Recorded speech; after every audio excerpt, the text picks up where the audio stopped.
Good evening, my students. Today is our practical lesson. So, we today begin our comparison analysis between the countries, between, for example, the first, our participants are Marceta Vagina and Babajanova Krivanu. Introduce you with China's audit system, and we compare it with Uzbekistan's audit system. So you can begin. Bugün bizde Xitoy auditorlik kompaniyalari bilan O'zbekiston auditorlik kompaniyalarini solishtirish mavzusida taqdimot ishlab keldik. Mavzuga o'tadigan bo'lsak, Xitoyda auditorlik kompaniyalar tarixiga birinchi to'xtalib o'tamiz. Xitoyda auditorlik kompaniyalar 20-asrda g'arbdan kirib kela boshlagan. 1950-78 yillarda auditorlik korxonalari ichki nazoratlari shakllana boshlagan. 78-yillarda ochish islohoti siyosati orqali yangi bosqichlar ketma-ketligi bo'lgan. 80-yillarda mustaqil auditorlik tashkilotlari shakllana boshlagan.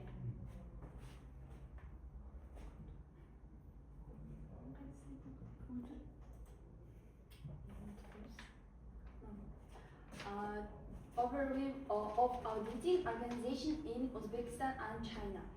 Auditing organizations are virtual for financial oversight, transparency and accountability.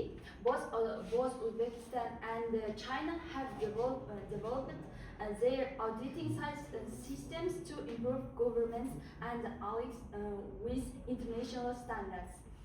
China's auditing body oversees over 100,000 auditors, including the big four firms like Deloitte,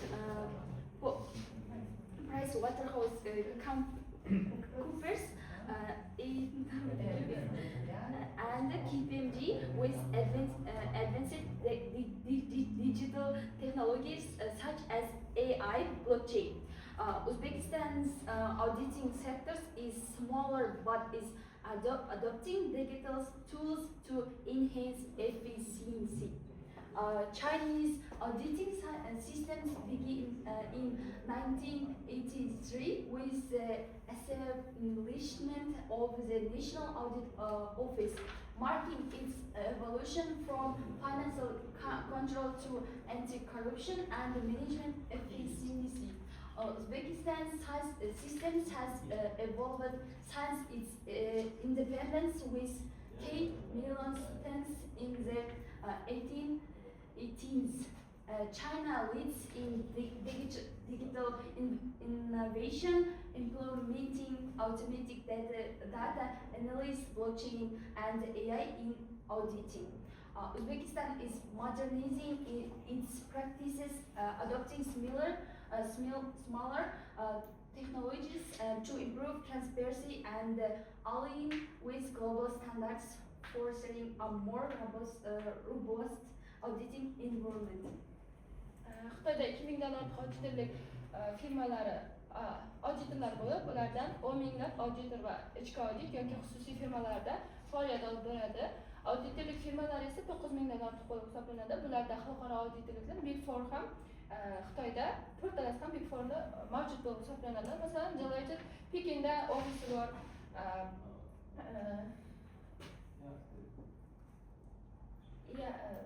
KPMG'ning Gonkong va Pekinda ofislari bor bo'lib hisoblanadi. Xitoydagi raqamli texnologiyalar auditorlik tizimida ham juda yaxshi rivojlangan. Bunda ma'lumotlarni avtomatik yig'ish va tahlil qilish, blockchain texnologiyalari, sun'iy intellekt, robotlashtirilgan audit bo'lib hisoblanadi.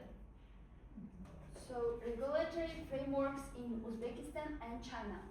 Uzbekistan's regulatory body is the state audit agency overseeing auditing standards and practice. The government sets regulation to ensure quality and transparency. China's National Audit Office with centralized oversight supervises audit across government sectors. It emphasizes integrating advanced technologies like blockchain and AI to improve efficiency. O'zbekiston va Xitoydagi muammolarni solishtiradigan bo'lsak, malakali kadrlar yetishmasligi, xalqaro standartlarning to'liq mos kelmasligi, audit xizmatlariga past talab bo'lishi, tartibga solish va nazorat qilishning kuchsizligi, mustaqillik va xolislikning muammosi bo'lib hisoblanadi. Bularga yana davlat aralashuv va siyosiy ta'sirlar, shaffoflik darajasining pastligi, mahalliy va xalqaro standartlarning o'rtasidagi tafovutlar, soxta auditlik firmalari va korrupsiya xavfi muammolarni keltirishimiz mumkin. The practical implication of auditing practices. International standards like international state auditing implies transparency, independence, and quality. Adapting these standards locally is vital due to differing regulation, legal systems, and capitalism. Organization differences such as China oversight by the National Audit Office and the presence of global firms influence auditing practices. Technological advances like AI, blockchain, and robotic auditing enhance efficiency and accuracy. Cross-border collaboration benefits from mutual understanding and these differences. Future trends include digitalization, AI, and harmonization of global standards shaping international auditing. Xitoyda auditorlikni nazorat qiluvchi nizomlarga masalan Milliy audit qonuni bo'lib hisoblanadi. Milliy audit qonuni 1994-yilda qabul qilingan. 2006-yilda va eng oxirgi nashri 2021-yilda qayta tahrirdan o'tkazilgan. Auditorlik faoliyatini nazorat qiladigan yana bu China Xitoy Milliy audit qonuni Ministry of Finance, China's Institute of Certified Public Accounting bo'lib hisoblanadi. So conclusions, differences in organizational structure and oversight. So China's audit oversight is centralized with the National Audit Office overseeing government and institutions since 1983, comprehending anti-corruption and efficiency, impact and technological advancements and regulatory frameworks. China leads in digital tools like AI, blockchain, and robotic auditing, transforming its audit process and enhancing data analysis and accuracy. Uzbekistan has been developing its technological interest with performance in regulation to incorporate digital solution, improving audit transparency and efficiency. That's all. So, In your conclusion, you can say that. Can you give about the first page or something? Yes, like this. So, Zaina, can I ask you what is the difference, the most difference from China and Uzbekistan's audit system? So you said that in China they are most used digital tools like AI system, blockchain, robotic auditing. So what is in Uzbekistan? What can you say about Uzbekistan's situation nowadays? Today, Uzbekistan is developing, Yes. But not fully implemented all digital system, yes? Yes. So, Mehribanu, sizga savol. Bu muammolarni hal qilish uchun bu muammolar, mana kadrlar yetishmasligi, masalan, auditorlik mutaxassislarning cheklanganligi, ushbu muammolarni yechish uchun qanaqa yo'l tutish kerak deb o'ylaysiz? kadrlar tayyorlov kurslarini yanada takomillashtirish kerak deb o'ylayman. Bunda xalqaro standartlarga asoslangan kadrlar tayyorlash zaman talabi hisoblanadi. Okay, thank you. So, today's our next presenters, Kadambay and Islam. They prepared about South Korea's auditing system. Yes, today we talk about like very developed country as South Korea. So your turn. You can begin. Who will begin? Today, we will talk about auditing activities in South Korea. Bugun biz Janubiy Koreyaning audit faoliyati haqida gapirib o'tamiz.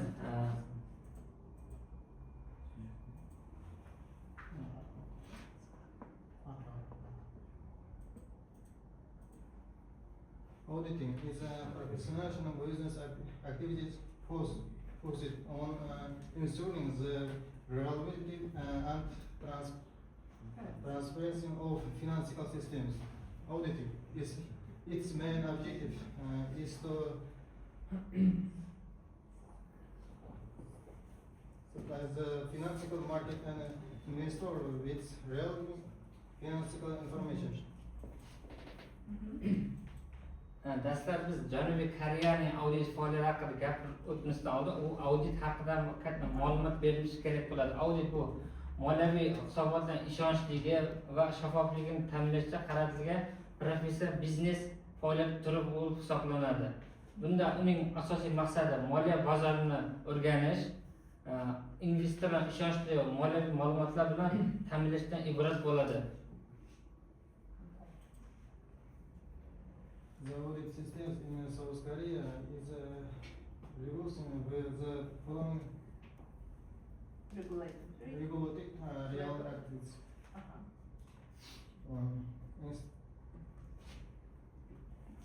External Audit Act. Yes, General Audit Act. This is primary law governing external audits of companies, establishing regulations for this independent audits, auditor and audit procedures. Biz Janubiy Koreyaning audit faoliyatini o'rganish davomida uning normativ asoslari, hujjatlar bilan boshqa tanishib olish kerak bo'ladi. Bunda Janubiy Koreyaning tartibga soluvchi qonun va hujjatlar quyidagilardan iborat bo'ladi. Osiyo jamiyatining tashqi to'g'risida tashqi auditni qabul qilish to'g'risida qonun, ikkinchisi sertifikatlangan jamoat buxgalteriya to'g'risida qonun, uchinchi moliyaviy investitsiya xizmatlar va kapital bozori to'g'risida o'rganish to'g'risida qonun, keyingisi moliyaviy xizmatlar komissiyasi tashkil etish to'g'risida qonun, keyin Koreya tijorat kodeksi bu hisoblanadi. Bunda bu Janubiy Koreyadagi auditni takomillashtirish bo'yicha qonun hujjatlar hisoblanadi. Unda Janubiy Koreya xalqaro standartga muvofiq hamma qonun hujjat xalqaro standartga muvofiq ishlatiladi. South Korea Financial Service Commission, Korea Accounting Standards Board, Korean Institute of Certificate Public Accounts, Board of Audit and Inspection. Bu Janubiy Koreya audit faoliyati to'g'risida o'rganishdan oldin nazorat qiluvchi organlarni o'rganish kerak bo'ladi. Birinchisi, mamlakatda moliyaviy siyosat va audit nazorati moliyaviy hisobotlar va audit standartlari ustidan yuqori darajada davlat organi hisoblanadi. Bu yerda davlat organi Financial Service Commission, keyingisi Financial Support Service, moliyaviy institutlar, audit tashkilotlar va kompaniya faoliyatini amaliy jihatdan nazorat qiluvchi ijro etuvchi organ bo'lib hisoblanadi. Keyingisi Korea Accounting Standards Board, buxgalteriya hisobi, moliya hisobi standartini IFRSga ishlab chiqarib va joriy etadi. Keyingisi Korean Institute of Certified Public Accountants. Bu auditorlar audit kasbiy uyushmasi bo'lib hisoblanadi. Kasbiy etikani, malaka talablari va auditor faoliyatini tartibga solishga muhim rol o'ynaydi. Keyingisi Board of Audit and Inspection. Bu davlat sektor audit nazoratini amalga oshiruvchi va oliy audit organi bo'lib hisoblanadi.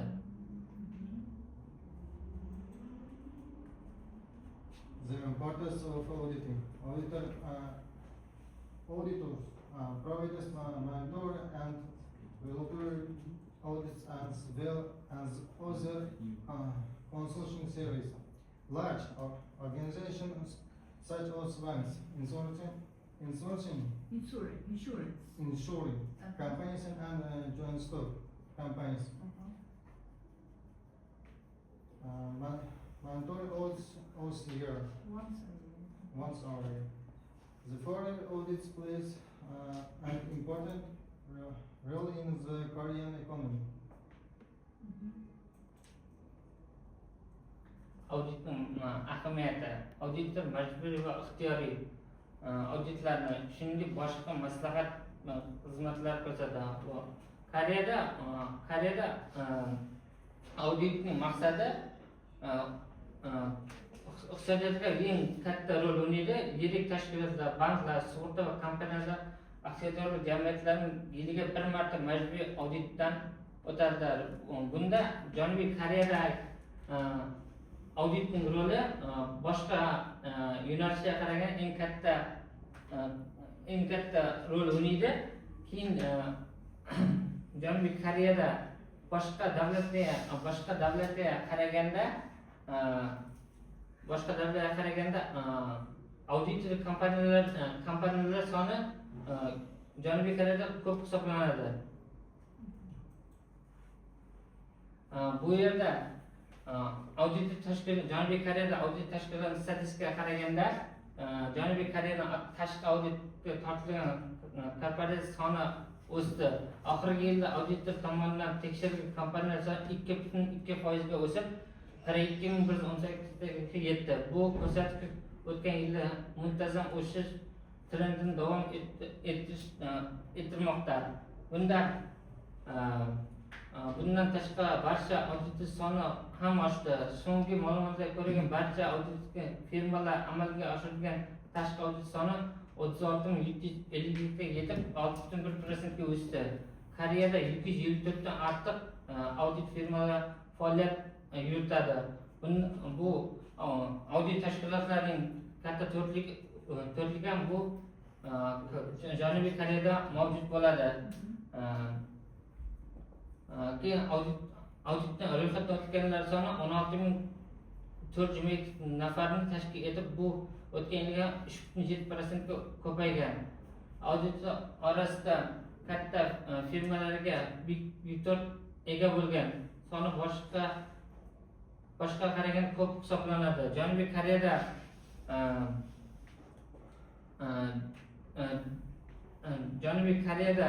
iqtisodiyotning hozirgi kunda Janubiy Koreya iqtisodiyoti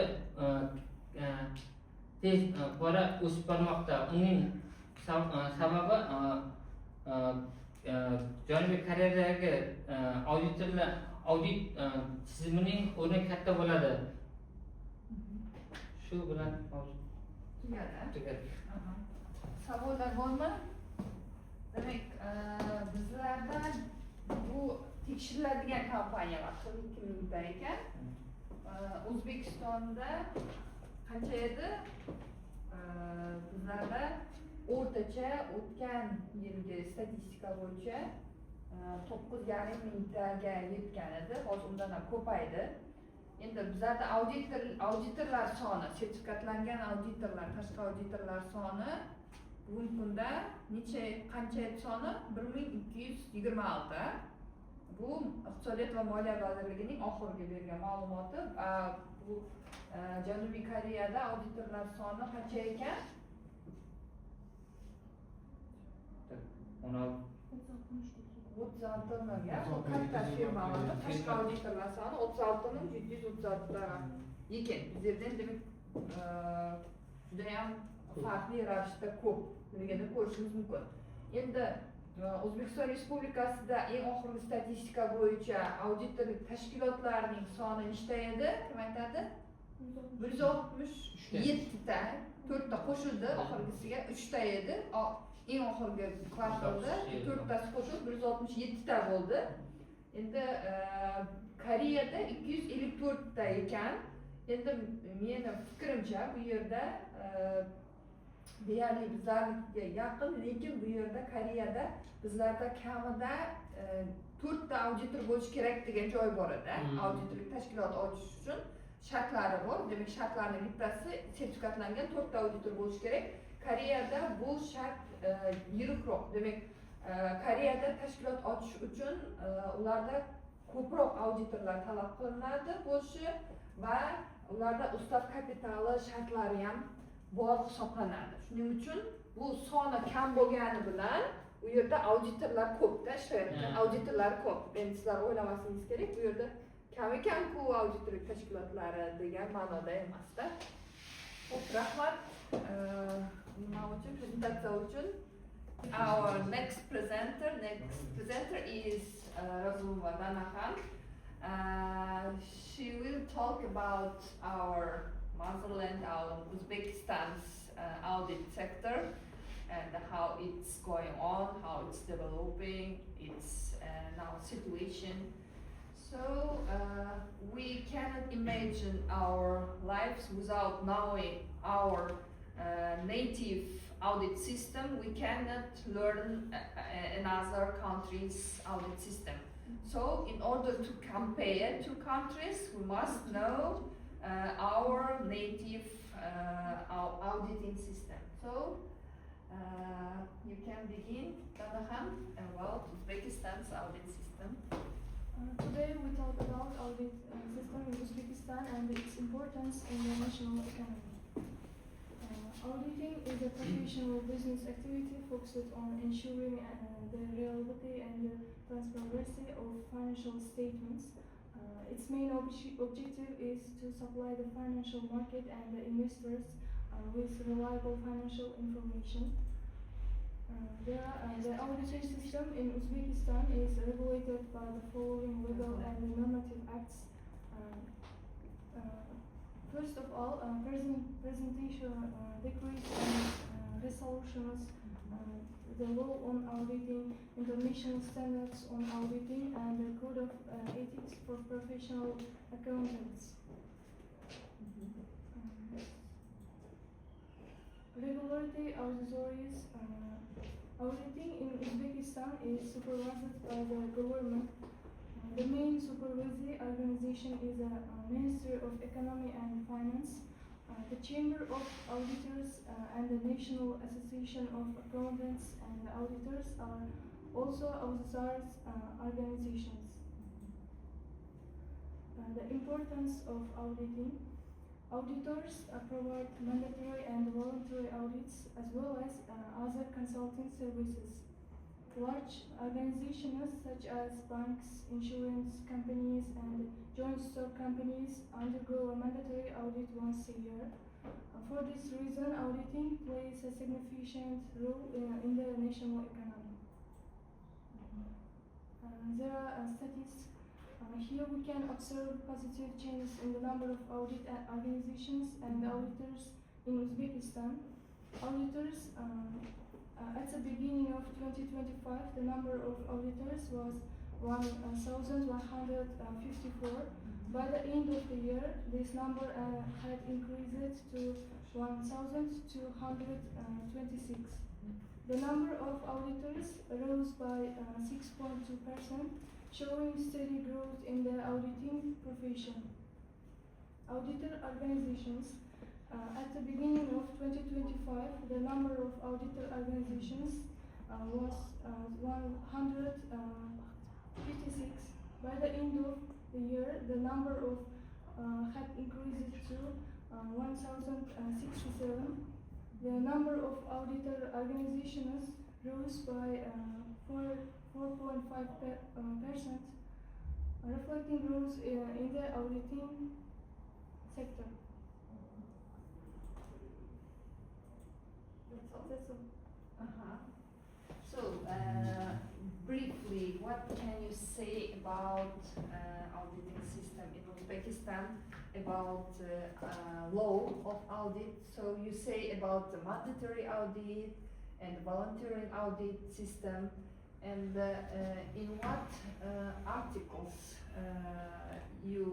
it's mentioned in our legal regulatory sector about law on auditing. And briefly, can you explain me how you can see the profession of auditors in the future? So what we need in Uzbekistan, what we need to improve in order to be in the high level of auditing quality, in order to improve our auditing firms in quality sectors. First of all, audit system. In audit system, we must develop the standards, international standards on auditing.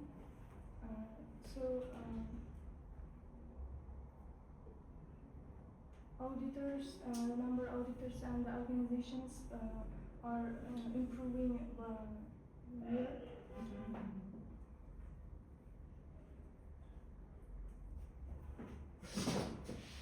So, and as you, every students, every fourth year, final year students in who is studying in accounting and auditing must to be as an auditor must have willing to be as an auditor, and they must to increase our economy and audit system. Yes. So thank you.